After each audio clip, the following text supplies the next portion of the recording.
Join me this October where I'll be celebrating Halloween. 31 zine reviews in 31 days. Joining me will be my friend Beanie.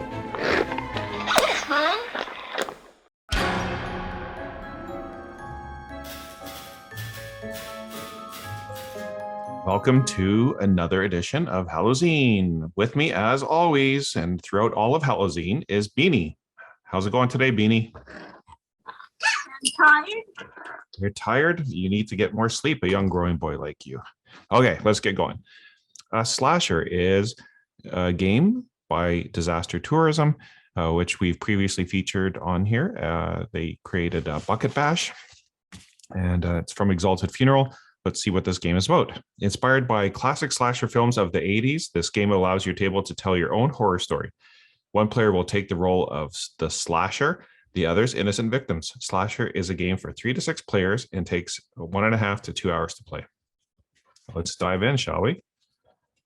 So as you can imagine, with a name and content like slasher, it's going to be probably a little bit of gruesomeness involved, but we'll cover that when we get there.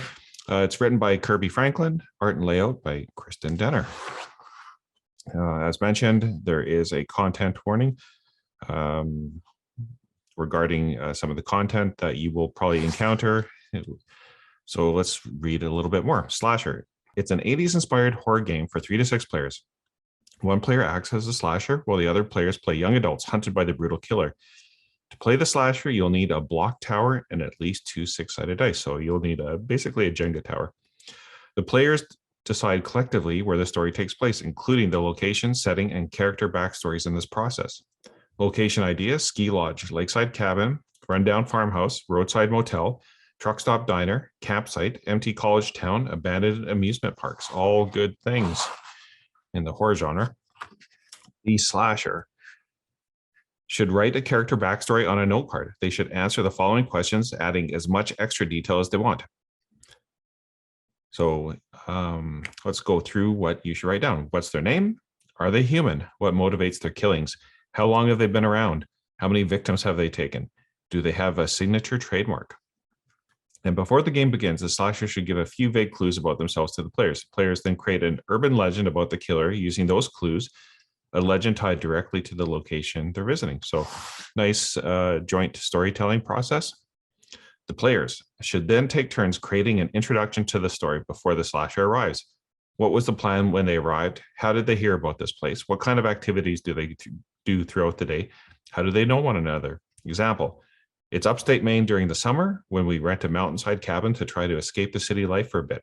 We had a plan to do a weekend or week-long stay, some fishing, a little hiking. The listing popped up on a forum online and it was a steal, so we couldn't resist. Famous last words. Okay, so this is what happens. The slasher decides when and how the story begins. Will they allow the players a day to relax, maybe even 2 days, or make a move immediately? Will they pick the players off one by one or group them up to inflict the most fear possible? The players collect blocks over time in a shared pool while the slasher has their own pool. The slasher is in control of an escape clock consisting of 12 segments, discussed later. The stability of the block tower represents the morale of the players. The height of the tower represents the increasing danger to their lives. The game is played in scenes containing 1 turn by the slasher and 1 turn by each player. These scenes can be played out in a way that the table chooses, but it's best to allow room between scenes for extra storytelling and character development. Before the scene, the slasher and each player should take 1 block from the tower. So the slasher takes their turn first, rolling 2d6 and narrating the scene. So on that 2d6, you would have, let's grab a 2d6. 5. So the slasher takes a block from the player's pool, putting it on their own pool. Let's roll again for the players. 9. The players take a risky action and must take a block from the tower, adding it to their own block pool. All players removing or adding blocks to the tower can only use 1 hand to do so. The escape clock is filled at any time the player successfully escaped. They can take this time to narrate an escape scene. If at any point the tower falls, the players who knocked it over is killed. If the slasher knocks over the tower when placing a block on top, they choose which player is killed, likely the one they were targeting with their action. If the tower falls, the slasher takes 3 blocks from the pile to put it in their pool. Then the remaining players should set the tower back up with only those blocks contained when it fell. If at any point a roll leads to an action that cannot be taken, the player who made the roll may choose which action they want to take instead. At the end of the games, the slasher may choose to share their origin story or retain a secret for future encounter with the players. And credits.